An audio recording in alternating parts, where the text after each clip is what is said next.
बिस्मिल्लाहिर्रहमानिर्रहीम। अस्सलाम वालेकुम। DGISPR major general Babar Iftikhar ने बहुत ही अहम बयानात दिए हैं और जिससे ज़ाहिर हो रहा है कि भारत कोई शरारत करने वाला है, कोई जारहियत करने वाला है और उस हवाले से पाकिस्तान की क्या तैयारी है इस बारे में उन्होंने आगाह कर दिया है। साथ ही वज़ीर-ए-आज़म पाकिस्तान इमरान ख़ान साहब ने ISI हेडक्वार्टर का दौरा किया है, आर्मी चीफ़ भी उनके साथ थे। ये भी बहुत अहम दौरा है, इस बारे में भी हम इस वीडियो में बात करेंगे।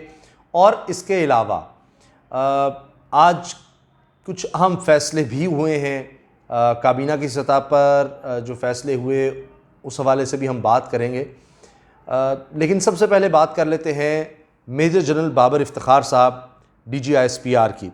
उन्होंने कहा है कि भारत पाकिस्तान पर जारहियत करने के लिए स्टेज बना रहा है, ये उन्होंने बड़ा वाज़ेह कर दिया है। और ऐसा लग रहा है कि जैसे भारत ने जो तैयारी की थी उसके मुताबिक पाकिस्तान ने जवाब तैयार कर लिया हुआ है अब। और ये भी उन्होंने कह दिया है कि भारत ने अगर जारहियत की तो इसका बड़ा नाकाबिल इतलाफ़ी नुकसान होगा भारत को, और हम बिल्कुल तैयार बैठे हैं। उन्होंने बड़ा वाज़ेह कर दिया, हम बिल्कुल तैयार बैठे हैं। और फिर इमरान ख़ान साहब का ISI हेडक्वार्टर का दौरा, वहाँ पर मुल्क के अंदर जो अमन-ओ-अमान की सूरत हाल है, ओवरऑल जो सिचुएशन है, उस हवाले से उनको बताया गया। तो उससे भी ये नज़र आता है कि भारत ने क्या तैयारी की है, वो क्या करना चाह रहा है। चीन से जिस तरह उसने कोशिश की थी वहाँ कोई इलाके में घुसने की, तो उसमें नाकामी के बाद नेपाल में जिस तरह उसने इलाका हथियाया और कोशिश की कि उसको परमानेंट शामिल कर ले, उससे भी उसकी बड़ी बदनामी हुई है।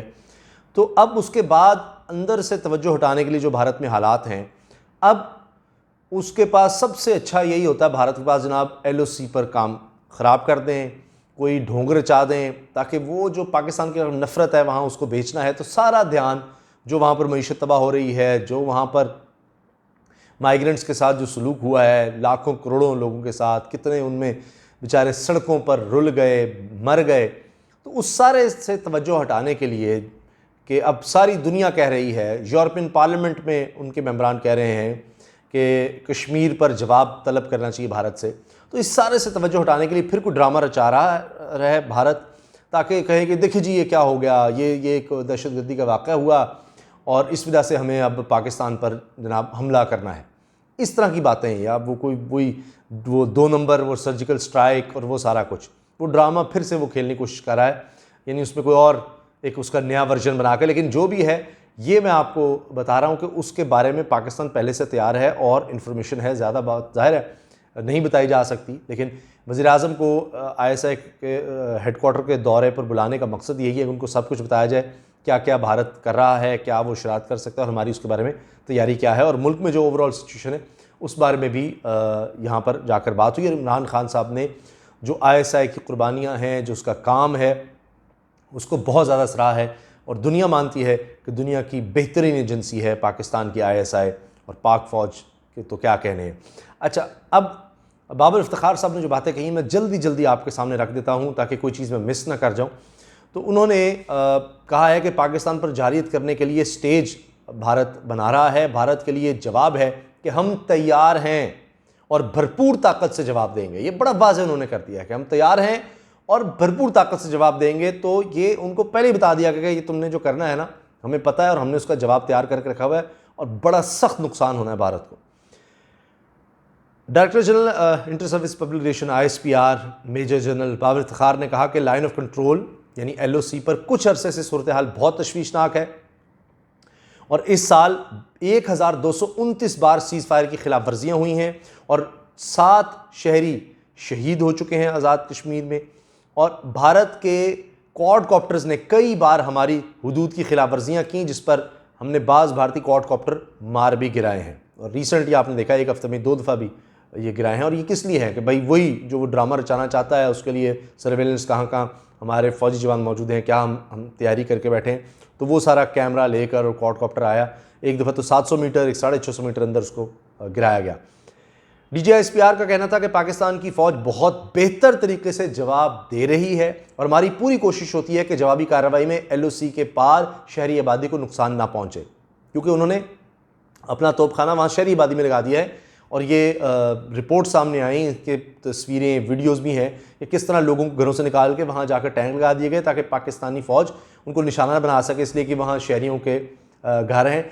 तो पाकिस्तान बड़ा बेहतर तरीके से उसका फिर भी जवाब दे रहा है।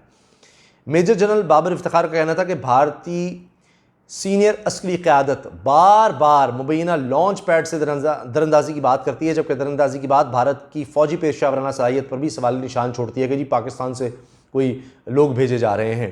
तो मकबूजा कश्मीर के हवाले से DGISPR का कहना था कि वहाँ मजलूम कश्मीरी भारतीय जारियत का निशाना बन रहे हैं। भारतीय सिक्योरिटी फोर्सेज ने 7 साल के बच्चे को भी मुआफ़ नहीं किया। भारतीय फ़ौज एहतजाज दबाने के लिए कश्मीरी नौजवानों को शहीद करके मैयत भी हवाले नहीं कर रही। और ये भी उन्होंने कहा कि जी ये जो कह रहे हैं जी पाकिस्तान की तरफ से कुछ लोग आ रहे हैं, तो उन्होंने कहा कि दुनिया का सबसे ज़्यादा मिलिट्राइज्ड जोन है ये LOC और मकबूजा कश्मीर। तो फिर ये तो उनके लिए बड़ी शर्मिंदगी की बात है कि फिर भी अगर कुछ इस तरह हो जाए, वो सब ड्रामा है, कोई सबूत कभी नहीं सामने आया। DGISPR का कहना था कि भारत ने पाकिस्तान पर अजीब-ओ-गरीब इल्ज़ामात की बौछार की। भारत ने इल्ज़ाम लगाया कि पाकिस्तान ने कोरोना से मुतासरा दहशतगर्द LOC के पार भेजे, जबकि भारत का सबसे बड़ा ड्रामा पुलवामा 2 था। मेजर जनरल बाबर इफ्तिखार के मुताबिक भारत ने रात को गाड़ी पकड़ी जिस पर फायर किया, जबकि भारत का कहना है कि इसमें धमाका खेज मवाद भी था और एक शख्स गाड़ी से निकलकर फरार भी हो गया। सारी रात ये गाड़ी रखी गई और दिन की रोशनी में इसे तबाह किया गया ताकि शवाहिद बिल्कुल ही ना मिल सकें और सारा मीडिया वहां पर बुलाकर दिखाया गया। सब ड्रामा। अच्छा जी, भारत फॉल्स फ्लैग ऑपरेशन की किस तरह तैयारी कर रहा है, इस बारे में उनका कहना था कि भारत इस सारी कार्रवाई के जरिए स्टेज बना रहा है। वज़ीर-ए-आज़म इमरान खान और आर्मी चीफ कई बार कह चुके हैं कि भारत फॉल्स फ्लैग यानी जाली ऑपरेशन होता है कि उसका बहाना बनाकर कोई आपने कुछ करना हो तो एक झूठा फॉल्स फ्लैग ऑपरेशन तैयार कर रहा है। पुलवामा 2 से चंद दिन पहले वज़ीर-ए-आज़म का बयान आया था कि भारत फॉल्स फ्लैग ऑपरेशन की प्लानिंग कर रहा है। ये जो उन्होंने गाड़ी दिखाई कि जी हमने उसको रोका, वो दहशतगर्दी के लिए इस्तेमाल होनी थी, उसमें बारूद था, वो बंदा पैदल ही छोड़कर भाग गया और उसके बाद अगले दिन वो गाड़ी जनाब एक वीराने में जाके और पूरे कैमरे लगाकर, ना कोई पता ना नंबर ना कुछ, और उसकी इन्वेस्टिगेशन नहीं, वो बस ड्रामा था। खुद ही रखी गाड़ी, खुद ही तबाह की कि बस दिखाया जाए कि ओहो यहाँ बड़ा ख़तरा है, ताकि और जुल्म बढ़ाया जा सके मकबूजा कश्मीर में। तर्जुमान पाक फ़ौज ने कहा कि वज़ीर-ए-आज़म का बयान आने के बाद भारत मंसूबा बना रहा था लेकिन फिर गाड़ी को धमाका करके तबाह कर दिया। अब यानी ये हमारी रिपोर्ट्स इंटेलिजेंस कि ये मंसूबा था कि जिस तरह पुलवामा में हुआ कि जी एक नौजवान ने गाड़ी फ़ौजियों पर चढ़ा, वो ख़ुदकुश हमला कर दिया और उससे उनके कुछ दर्जनों फ़ौजी 40 से ज़्यादा मर गए थे। तो उसका ड्रामा रचा कर उन्होंने पाकिस्तान पर ये जारियत करने की कोशिश की और फिर जिस तरह वो सारा आपको इल्म ही है, अभिनंदन वाला वाक़या सब कुछ हुआ। तो यही वो DGISPR कह रहे हैं कि दोबारा करना चाह रहा था, लेकिन चूँकि पाकिस्तान ने आगाह कर दिया तो उनको लगा कि अब ये दोबारा हम वही ड्रामा चाहेंगे तो बात नहीं बननी उस तरह, तो बस वो गाड़ी अलग ही ले जाके तबाह कर दो। DGISPR का कहना था कि आने वाले चंद माह में पाकिस्तान पर जारियत करने के लिए स्टेज बनाया जा रहा है।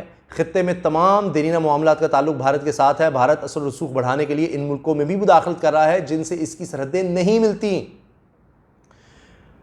DGISPR ने कहा कि भारत के लिए जवाब है कि हम तैयार हैं और भरपूर ताकत से जवाब देंगे। भरपूर ताकत से जवाब का मुजाहरा भारत ने पिछले साल देख लिया था। भारत ने पाकिस्तान के खिलाफ कोई जारियत की तो भरपूर ताकत से जवाब दिया जाएगा। इनका कहना था कि भारत में कोरोना तेज़ी से फैल रहा है और मईशत को धचके लग रहे हैं, जबकि भारत में इस्लामोफोबिया की उठने वाली लहर को पूरी दुनिया ने महसूस किया है। खित्ते में अमन व अमान के हवाले से उन्होंने कहा कि army chief general Qamar Javed Bajwa कह चुके हैं कि हल तलब मसाइल हल हुए बगैर खित्ते में देर पा अमन मुमकिन नहीं, यानी जब तक मकबूजा कश्मीर का मसला हल नहीं किया जाता कश्मीरियों की उमंगों के मुताबिक तो मसाइल हल नहीं हो सकते खित्ते में।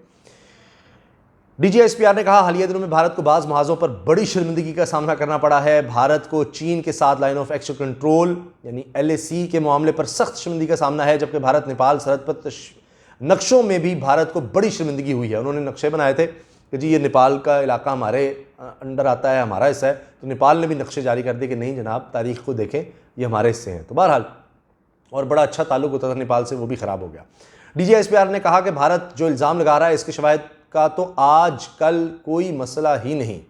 अक़वाम मुत्तहिदा के मुबस्सिर ग्रुप को मुकम्मल आज़ादी है कि वो पाकिस्तान की तरफ से जहाँ चाहें आ जा सकते हैं। हम आलमी मीडिया को कई बार इन इलाकों में लेकर भी जा चुके हैं। पाकिस्तान ने किसी किस्म की रिसाई से इनकार नहीं किया, जबकि अगर भारत भी अपनी तरफ अक़वाम मुत्तहिदा के मुबस्सिर ग्रुप और आलमी मीडिया को रिसाई दे तो चीज़ें बहुत वाज़ेह हो जाएँ।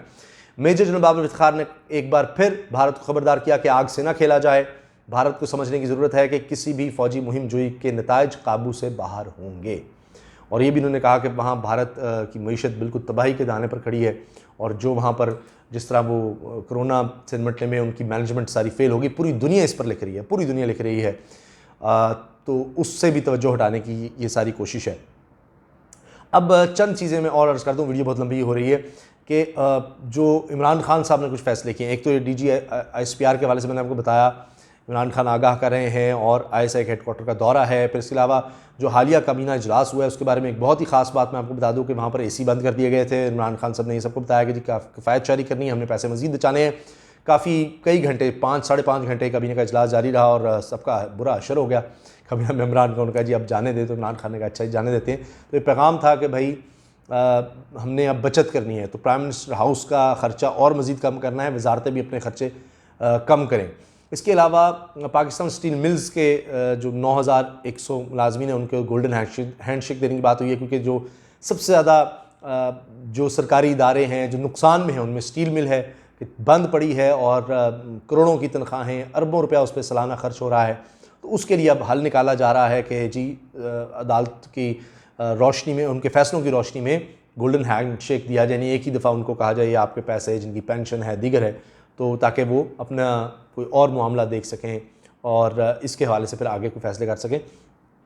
अच्छा जी, अब एक और नोटिस लिया इमरान खान साहब ने कि जी पेट्रोल की कीमतें 90 दिन में तकरीबन 43 रुपये कम हुई हैं, डीजल 47 रुपये, लेकिन उस हिसाब से जो खाने पीने की चीज़ें हैं, दीगर चीज़ें, उनकी कीमतें कम नहीं हुई। तो इस पर उन्होंने एक मॉनिटरिंग कमेटी बना दी है मुशीर ख़जाना की सरबराही में, और चारों जो सूबे हैं उनके चीफ सेक्रेटरीज़ को शामिल किया है कि जी मॉनिटर करें हर हफ्ते कि चीज़ों की कीमतें नीचे आनी चाहिए, जिसमें आटा भी शामिल है कि गंदम की कटाई भी हुई है तो आटा क्यों बढ़ रहा है। इस पर उन्होंने सख्त नोटिस लिया है, सख्त बर्मी का इज़हार किया है, लेकिन इसमें सूबों के वज़ीर आला क्या कर रहे हैं। बहरहाल उन्होंने चारों चीफ सेक्रेटरीज़ को भी इस पर ऑन बोर्ड ले लिया है। और ओगरा ने भी ऑयल कंपनीज़ को नोटिस जारी कर दिए हैं कि शो कॉज नोटिस कि जी ये पेट्रोल की सप्लाई आपने क्यों कम कर दी, क्योंकि वो चाह रहे थे कि पेट्रोल की कीमत कम ना की जाए, हुकूमत ने मानी नहीं, पेट्रोल की कीमतें कम कर दी। तो अब वो भी माफिया सामने आ गया है, पेट्रोल की सप्लाई उन्होंने जानबूझकर घटाई है। इस पर ओगरा ने भी ऑयल कंपनीज़ को शो कॉज नोटिस दिया है कि मुल्क के मुख्तलिफ इलाकों में कुछ पेट्रोल की किल्लत मुख्तलिफ जगहों पर सामने आई। आखिर में मैं अर्ज़ कर दूँ कि FBR और वजारत ख़जाना के दौरान फिर ठन गई है। वजारत ख़जाना कह रही है कि अगले साल के लिए 4700 अरब रुपये टैक्स कलेक्शन का टारगेट रखा जाए। FBR कह रहा है जी हम ये नहीं कर सकते, 4400 अरब रुपये का हमें टारगेट दें, यानी 300 अरब रुपये कम। लेकिन दिलचस्प बात यह है कि IMF कह रहा है कि 5100 अरब रुपये का टारगेट होना चाहिए।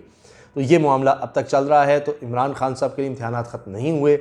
तो ये चंद चीज़ें थी जो मैं आपके सामने रखना चाह रहा था। सबसे अहम है DGISPR के बयानात और इमरान खान का ISI हेडक्वार्टर का दौरा। और उसमें बेहतरीन चीज़ ये है कि हम वाज़े करें पूरी दुनिया पर, ख़ास तौर पर भारत पर, कि हम पूरी तरह से तैयार हैं और हमें पता है कि भारत क्या किस तरह से प्लानिंग कर रहा है। हर चीज़ पाक फ़ौज को, पाकिस्तान की एजेंसीज़ को, ISI को अल्हम्दुलिल्लाह पता है और हर दम वो तैयार हैं। इजाज़त दीजिए, अल्लाह हाफ़िज़। पाकिस्तान ज़िंदाबाद।